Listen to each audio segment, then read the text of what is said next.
Continuando con la programación de la Cátedra de Embriología y Genética, en esta sesión, en esta clase, vamos a hablar acerca de los órganos reproductores femeninos.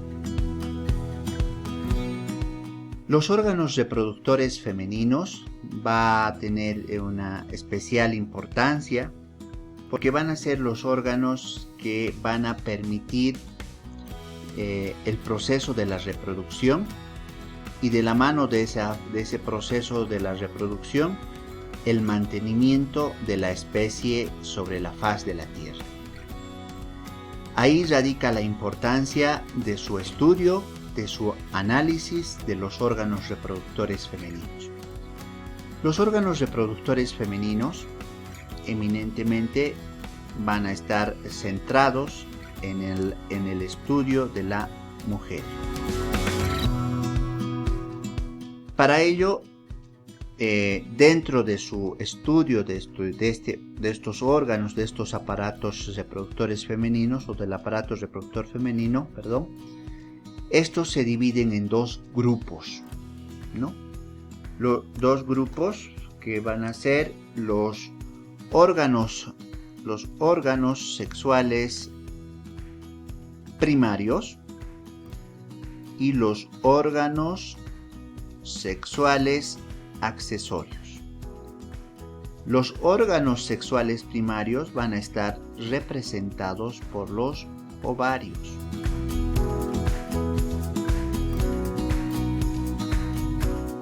Y los órganos sexuales accesorios va a estar representado por los conductos genitales. Entonces aquí decimos conductos genitales. Y estos conductos genitales, como ustedes saben, estará formado por las trompas uterinas u oviductos, el útero y la vagina.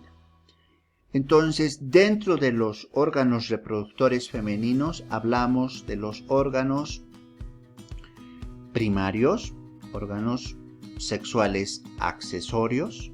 Los órganos sexuales primarios van a ser eminentemente los ovarios.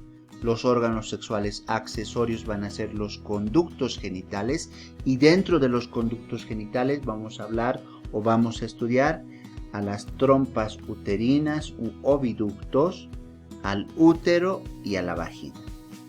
Los órganos sexuales accesorios a su vez van a dar origen a las características sexuales accesorias. Y estas características sexuales accesorias propias de la mujer, por ejemplo, va a ser la forma del comportamiento, la distribución pilosa y el desarrollo de cierto tipo de estructuras corporales para contribuir al beneficio del mantenimiento de la especie humana.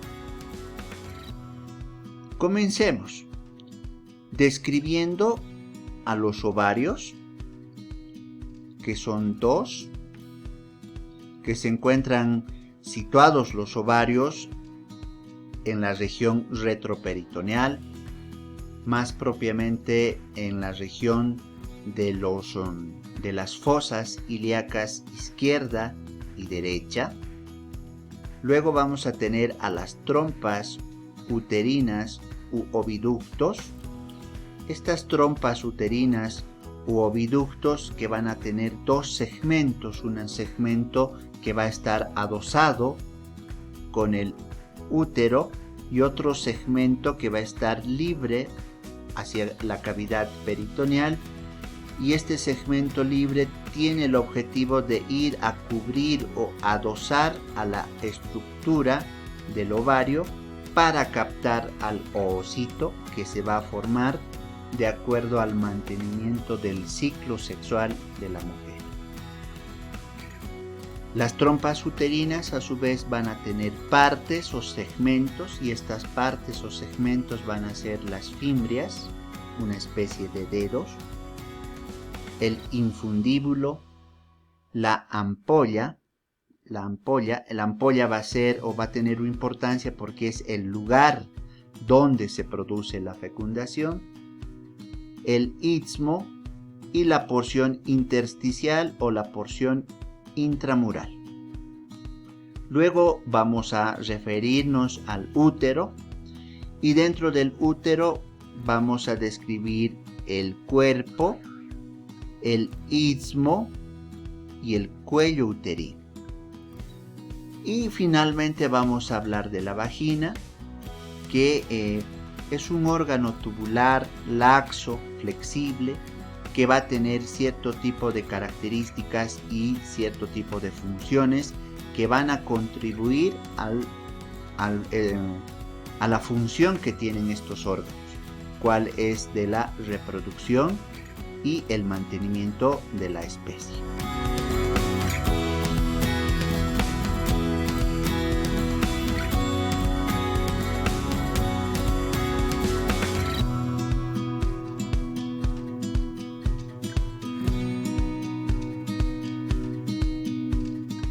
Hablamos de los ovarios. Los ovarios van a tener cierto tipo de características. La primera característica es que van a tener dos ligamentos, el ligamento redondo y el ligamento ancho. El ligamento ancho va a estar adosado o va a adosar a los ovarios, al mesovario, a los mesos, y el ligamento redondo va a adosarlo al cuerpo uterino. Esto para que los ovarios tengan una determinada posición y no puedan modificarse de acuerdo a su posición a diferentes segmentos y lugares. El primer elemento es que tienen dos ligamentos, el ligamento redondo y el ligamento ancho. Dentro del estudio propio de los ovarios, estos ovarios van a aumentar de tamaño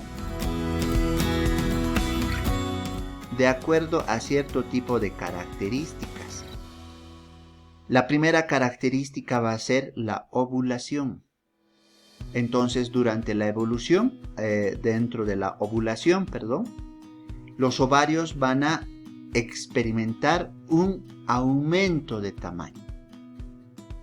También van a experimentar los ovarios un aumento de tamaño cuando existe el cuerpo lúteo o el cuerpo amarillo de la gestación. ¿Ya? Entonces son esos dos elementos que van a ejemplificarnos, nos van a mostrar el crecimiento, el aumento del volumen de los ovarios. Los ovarios aumentan de tamaño en el momento de la ovulación y también van a aumentar su tamaño en el momento de la formación del cuerpo lúteo o el cuerpo amarillo de la gestación. Dentro de las funciones, las funciones de los ovarios van a ser múltiples. La primera función es la reproducción. Es el importante órgano donde se van a encontrar las células germinativas primordiales que se van a llamar los oocitos. Entonces, la primera función del ovario es la reproducción. La otra función va a ser la maduración de los oocitos. Una otra función va a ser que los ovarios van a secretar las hormonas sexuales, los estrógenos y la progesterona. A su vez, con esta maduración de estas hormonas, estrógenos y progesterona, van a promover la maduración y funcionamiento de los órganos sexuales accesorios. Y dentro de los órganos sexuales accesorios habíamos indicado la formación de los conductos genitales. Y también una importante función que va a tener los ovarios va a ser que durante el parto va a secretar una hormona muy importante que se llama la relaxina. Entonces, si ustedes se ponen a meditar, a analizar dentro de las funciones que va a tener los ovarios, son múltiples, sí, pero todos de mucha importancia. Dentro del estudio de la estructura, ¿no? Aquí vamos a estudiar la estructura de los ovarios. Y dentro de la estructura vamos a reconocer en los ovarios dos sectores. Un sector que se va a llamar la corteza o un sector cortical y un sector central que va a ser la zona que va a llamarse medular. Entonces los ovarios tienen dos partes, una parte cortical y una parte medular, una corteza y una médula. Dentro de la corteza van a estar habíamos dicho, las células germinativas primordiales, y estas células germinativas primordiales van a ser los folículos, y dentro de los folículos vamos a tener los folículos primordiales, los folículos primarios, folículos secundarios, los folículos terciarios. Se produce la ovulación, va a quedar restos de esos folículos que van a ser el cuerpo lúteo, los cuerpos albicans y los cuerpos atrésicos. Entonces todos estos segmentos que he mencionado se van a encontrar al interior de los ovarios en un segmento que se llama la corteza. Los folículos primordiales. Dentro del análisis de los folículos primordiales son, dice la literatura médica, son los que se van a encontrar en mayor número. Aproximadamente refiere que los folículos primordiales van a estar en un número de 40.000 en cada ovario. Entonces los folículos primordiales son los que se encuentran en mayor cantidad. Luego tenemos a los folículos primarios, ¿no? Primarios. Los folículos primarios van a tener una característica especial y va a ser que estos folículos primarios van a estar detenidos en la profase de la primera división meiótica.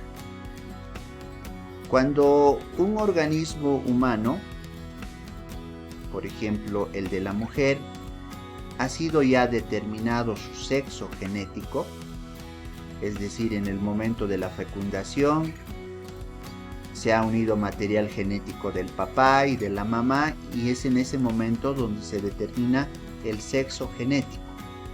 Entonces ha sido determinado este sexo genético para que sea femenino. Va a pasar un determinado tiempo, yo acostumbro decir, los oocitos van a quedar como dormidos, por eso es que los folículos primarios van a estar detenidos en la profase de la primera división meiótica. Están como dormidos, por eso es la profase de la primera división meiótica. Y se van a activar cuando la mujer, por estímulos hormonales del eje hipotálamo hipófiso ovárico, van a estimular a través de las gonadotrofinas, la hormona folículo estimulante, la hormona luteinizante y, más propiamente, los estrógenos y la progesterona van a estimular a ese organismo femenino, y en ese organismo femenino se va a producir la primera menstruación, que se llama la menarca.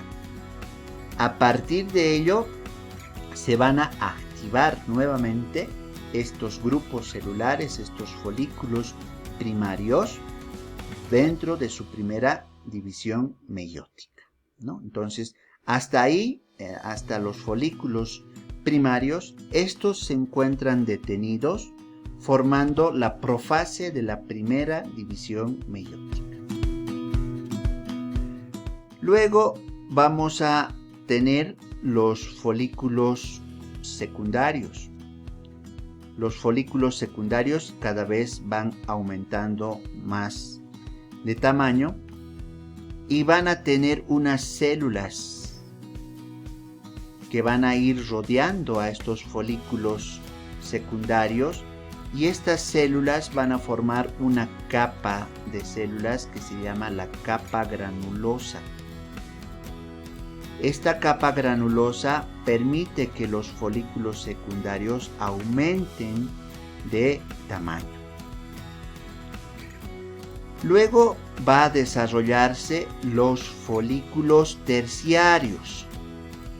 Y los folículos terciarios, a su vez, van a tener más tamaño, incrementan de mayor amplitud sus tamaños. De los folículos terciarios quiere decir que van a ser de mayor tamaño y van a tener igual células de la capa granulosa. Estas células de la capa granulosa hacen que estos folículos terciarios experimenten mayor volumen y mayor tamaño. Y a su vez estos folículos terciarios van a tener células llenas de líquido folicular. Células de líquido folicular asociado con una estructura que se va a denominar el cumulus opulus, ¿no? El cumulus opulus.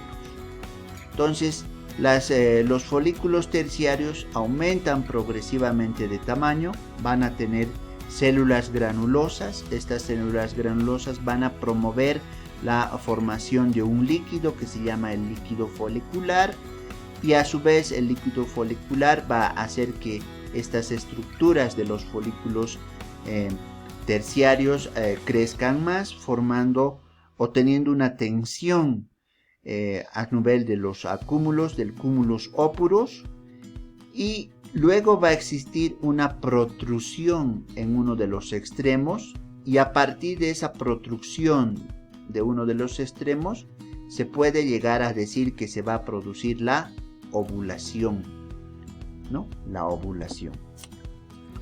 Una vez que se ha producido ya la ovulación, se van a formar restos de bolsitas que han albergado al ovocito, y a estos restos va a recibir el nombre de cuerpo lúteo. Entonces el cuerpo lúteo es el resto de lo que ha quedado del folículo. A eso se llama cuerpo lúteo. Y los restos del cuerpo lúteo se convierten en una cicatriz, como una cicatriz blanca, y esa cicatriz se llama cuerpo albicans. Y dentro del cuerpo albicans va a haber unos cuerpos, así restos como cicatrices, que se van a llamar cuerpos atrésicos. Y estos cuerpos atrésicos son restos de los folículos secundarios degenerados, produciendo una atresia folicular. Entonces, vean ustedes, dentro del ovario se va a producir todos estos elementos dentro del desarrollo de las células germinativas primordiales. Y estas células germinativas primordiales, recordándoles, van a dividirse en grupos celulares, y estos grupos celulares van a ser los folículos. Folículo primordial, folículo primario, secundario, terciario. Se produce la ovulación, se forma el cuerpo lúteo, los cuerpos albicans, y como restos de los del cuerpo lúteo y del cuerpo albicans vamos a encontrar los cuerpos atrésicos, ¿no? Todo este desarrollo de todas estas células germinativas se va a producir en un segmento del ovario que va a recibir el nombre de la región cortical, de la corteza. Ya la región medular va a tener también una función, y una de las funciones de la región medular es que va a tener un estroma, ¿no? Un estroma. Y dentro del estroma va a tener células conjuntivas elásticas y musculares contráctiles, que estas se van a ir diferenciando y formar un grupo celular o unas estructuras que se va a llamar el intersticio. Entonces, esas son las estructuras que van a formar al ovario. Una región externa que se llama corteza, una región media, la médula. Dentro de la corteza van a estar las células germinativas primordiales, y estas células germinativas primordiales van a ser los folículos primordiales, primarios, secundarios, terciarios. Se produce la ovulación. Luego vamos a tener al cuerpo lúteo, al cuerpo albicans, y como restos del cuerpo lúteo y del cuerpo albicans vamos a tener a los cuerpos atrésicos.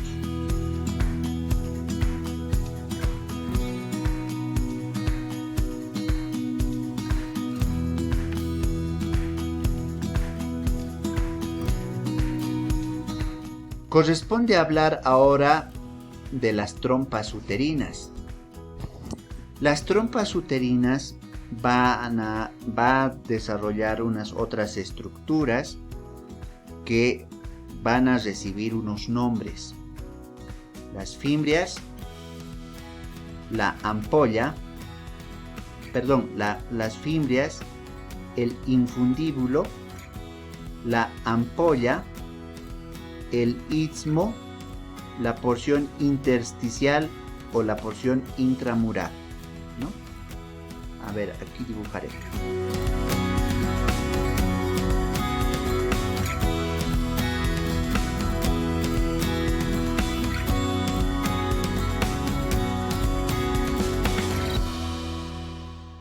Estas serían las fimbrias. El infundíbulo, que dice que refiere la literatura que va a tener una forma de embudo, por eso se llama infundíbulo. La ampolla es donde se va a producir la fecundación. El istmo sería la región del istmo, y aquí tendríamos la porción intersticial o intramural, que va a estar en contacto con el útero.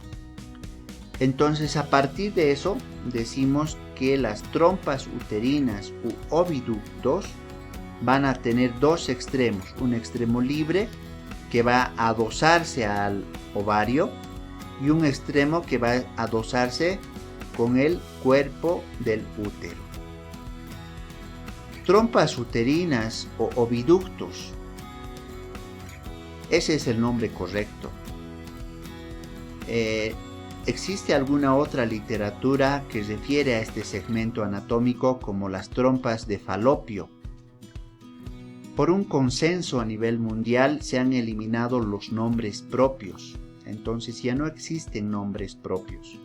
El nombre correcto de estas trompas son las trompas uterinas u oviductos.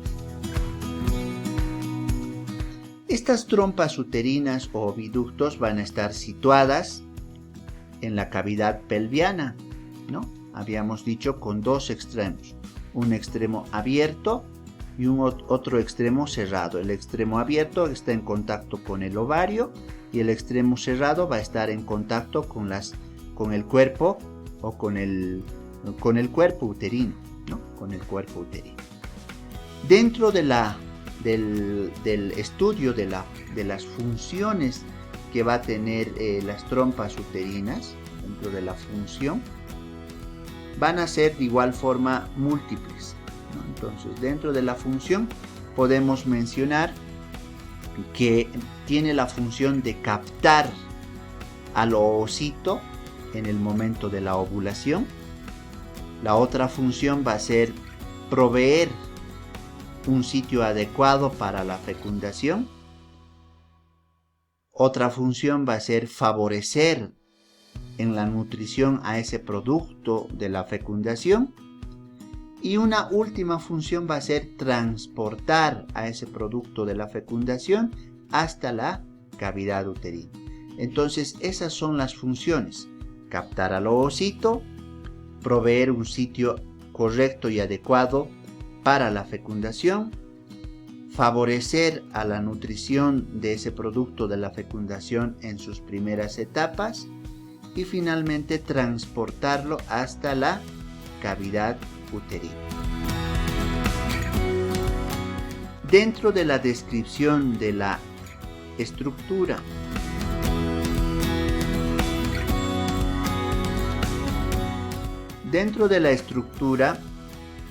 la descripción va a estar directamente relacionada con la función que cumple cada uno de estos segmentos. Y dentro de la estructura, habíamos dicho, la primera va a ser captar al ovocito. Entonces, ¿cómo va a captar al ovocito? Mediante las fimbrias. Entonces las fimbrias son las que se van a ir, como están ustedes viendo en el video, van a ir a adosarse sobre la estructura del ovario, y estas fimbrias, mediante movimientos de barrido, van a ser los encargados o las encargadas de captar al ovocito que se desprende en el momento de la ovulación. Entonces la función de las fimbrias las fimbrias de las trompas uterinas, claro está, de captar al ovocito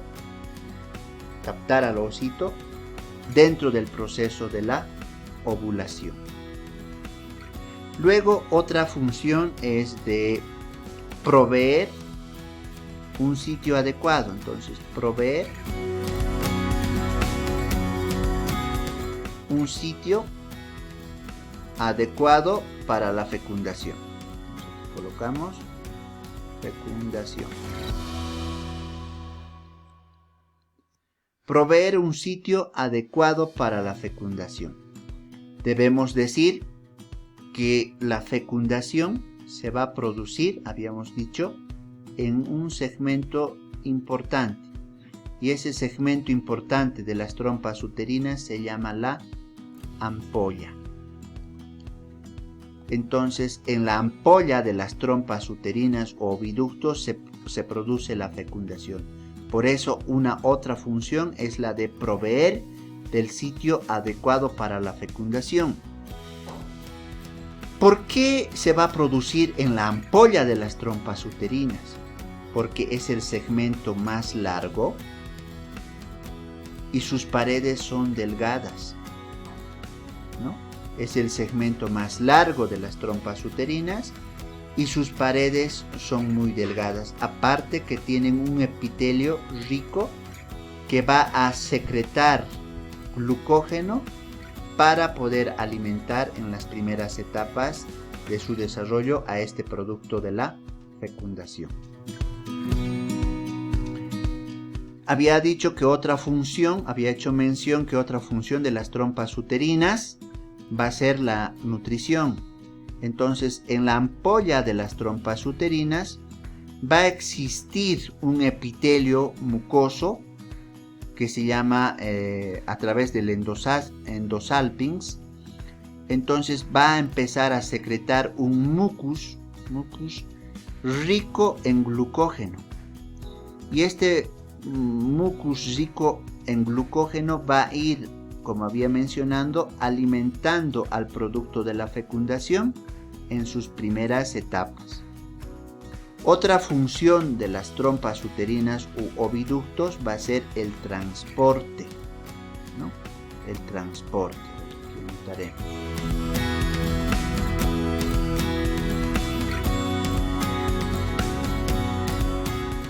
transporte.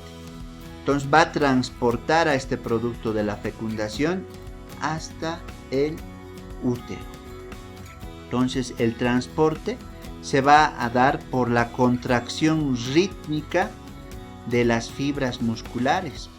Va a existir una contracción rítmica de las fibras musculares de las trompas uterinas, y por esta contracción rítmica de las trompas uterinas se va a producir el transporte del producto de la fecundación. Recuerden que hasta este momento habíamos dicho se produce la fecundación por la unión de dos células muy especializadas, que van a ser el ovocito y el espermatozoide. Producto de ello se va a producir una célula. Esa célula se llama cigoto. Después esta célula va a aumentar de tamaño y va a haber unas múltiples células al interior y se llama mórula. Y luego va a haber ya una célula de mayor tamaño, ya esta se llama blastocisto, ¿verdad?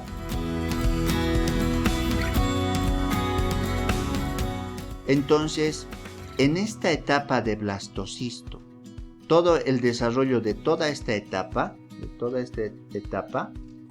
se produce en las trompas uterinas. Cigoto, mórula, blastocisto se produce en las trompas uterinas. Por eso es que, reiterando, la fecundación se produce en la ampolla, se produce la fecundación, se forma el cigoto, va desarrollando otras células más especializadas que se llaman mórulas, la mórula.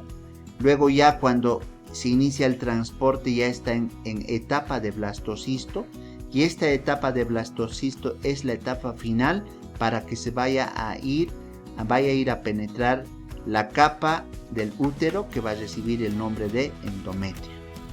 ¿Ya? Entonces esas son las funciones que van a desarrollar las trompas uterinas u oviductos.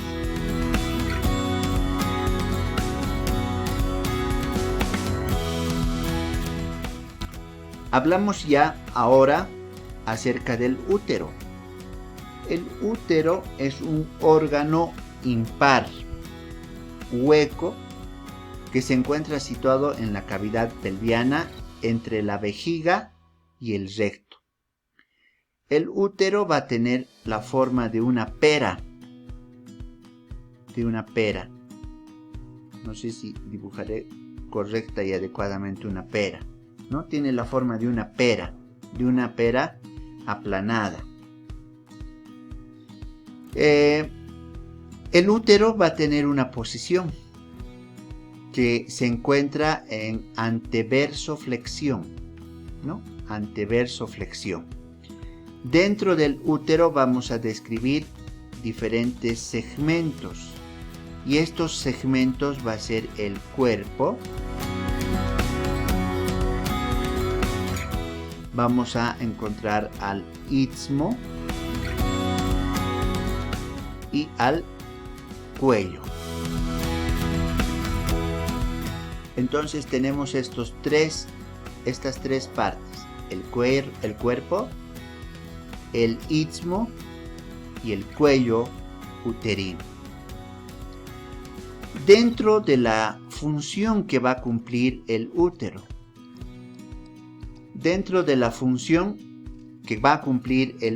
va a ser recibir, anotaremos, recibir,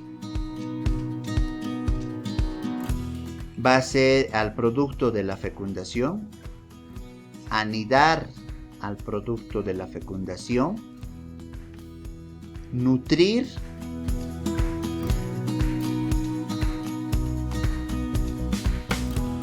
y proteger. Todo al producto de la fecundación. Entonces son esas las funciones del útero: recibir, anidar, nutrir y proteger al producto de la fecundación. Se me olvidaba, una otra función es de expulsar al producto de la fecundación mediante el trabajo de parto. Entonces, esa otra función más, de expulsar al producto de la fecundación en el trabajo de parto. Dentro de su estructura, dentro del estudio de su estructura, el útero tiene que cumplir cierto tipo de requisitos. Recuerden ustedes que habíamos dicho que aquí las trompas uterinas van a transportar a las células que van a ser el cigoto, la mórula, el blastocisto. Aquí ya está en etapa de blastocisto. Este blastocisto se va a ir a implantar en el útero y más propiamente en el endometrio. Entonces, el endometrio del útero tiene que cumplir un requisito, que tiene que estar listo para que se produzca esta implantación, y por eso este endometrio tiene que estar en una fase que se llama la fase secretora. Entonces tiene que estar en una fase el endometrio que se llama la fase secretora para que se produzca la implantación. Y hablando del endometrio, el endometrio va a tener una característica especial, que va a tener 3 capas. Una capa basal, una capa esponjosa y una capa compacta. La capa basal va a ser la capa que se va a encargar de regenerar a la capa esponjosa y a la capa compacta, porque la capa esponjosa y la capa compacta, que también recibe el nombre de capa funcional, se eliminan cada mes en el momento de la menstruación o se va a eliminar en el trabajo de parto. ¿Ya? En el trabajo de parto va a recibir el nombre de decidua del embarazo. Y en el momento o cuando se elimine a través del proceso fisiológico normal que es la menstruación, a eso se llama decidua menstrual. ¿Ya? Entonces, reiterando, el endometrio va a tener capas, la capa basal, la capa esponjosa y la capa compacta. La capa basal es la encargada de regenerar a la capa esponjosa y a la capa compacta. Estas dos capas reciben el nombre de capa funcional. Esta capa funcional se elimina mediante la decidua menstrual a través de la menstruación, o también se va a eliminar a través de la decidua del embarazo en el momento del trabajo del parto. Este endometrio a su vez va a tener una irrigación, y es una irrigación sanguínea rica. Por eso es que va a tener 2 tipos de arterias. Las arterias basales y las arterias espirales. ¿Ya? Las arterias basales, está de más decirles, solamente van a llegar hasta la región basal del endometrio. Y las arterias espirales van a ser las que van a llegar a alimentar a la capa esponjosa y a la capa compacta.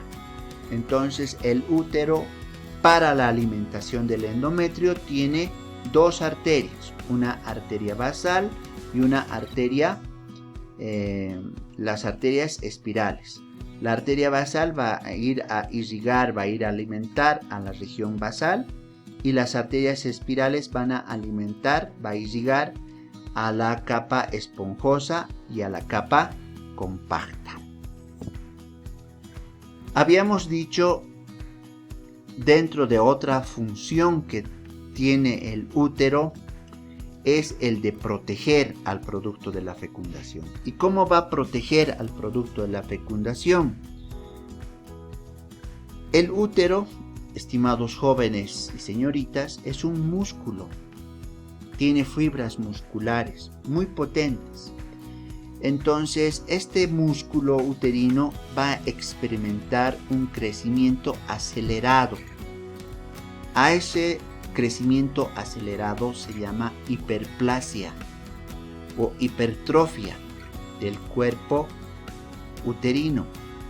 Y esta hiperplasia o hiperplasia del cuerpo uterino va a estar estimulado por una hormona, que es los estrógenos. Y a su vez también por la progesterona, que va a hacer que disminuya la contractilidad. Entonces los estrógenos hacen que el útero crezca y la progesterona hace que los movimientos del útero disminuyan. A eso se llama disminución de la contractilidad del cuerpo o en realidad de todo el útero. ¿Ya? Otra función que habíamos dicho va a ser expulsar al producto de la fecundación mediante el trabajo del parto. ¿Y cómo va a expulsar al producto de la fecundación mediante el trabajo de parto?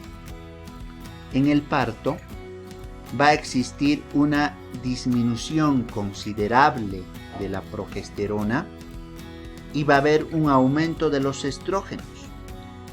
Entonces esa disminución de la progesterona va a estimular a la contracción del miometrio, a la contracción de todo el útero por acción de una prostaglandina. Y esta prostaglandina es la F2-alfa. A su vez va a existir un estímulo por una otra hormona que se llama la oxitocina. Entonces esos estímulos, tanto de la oxitocina, tanto de la progesterona y de los estrógenos, van a producir contracciones fuertes y gracias a esas contracciones fuertes se va a iniciar el trabajo de parto. Recuerden ustedes que va a cumplir la función de expulsión del producto de la fecundación mediante el trabajo de parto, aumentando los estrógenos y disminuyendo la progesterona.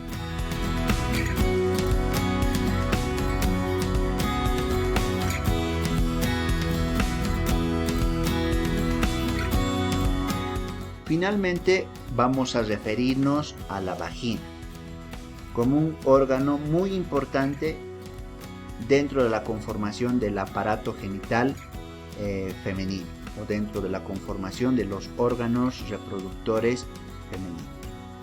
La vagina es un órgano tubular, tiene una forma de un tubo que se va a extender desde el cuello uterino y va a abarcar su territorio hasta el vestíbulo vulvar, ¿no? Hasta la vulva.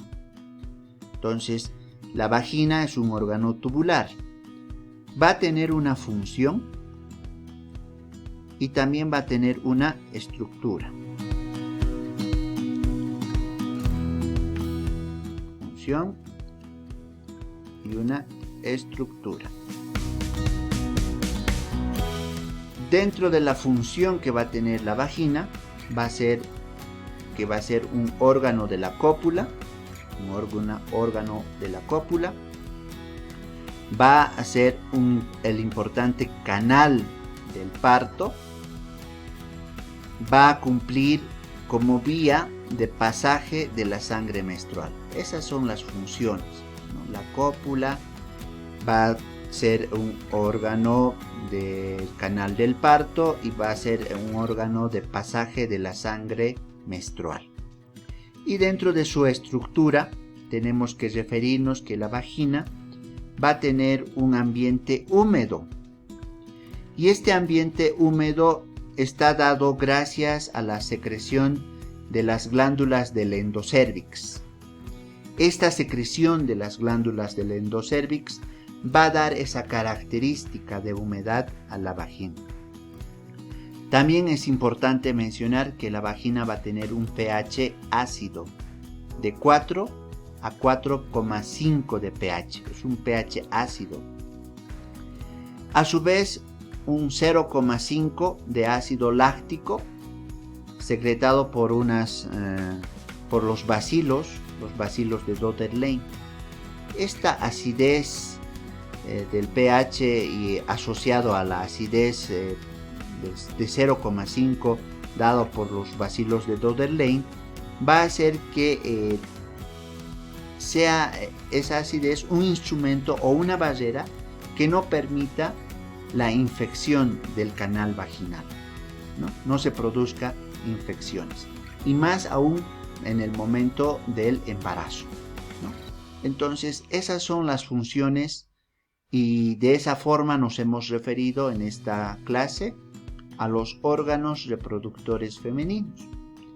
Esperando que haya sido de beneficio para cada uno de ustedes, nos veremos en una otra actividad. Será entonces hasta allá. Gracias.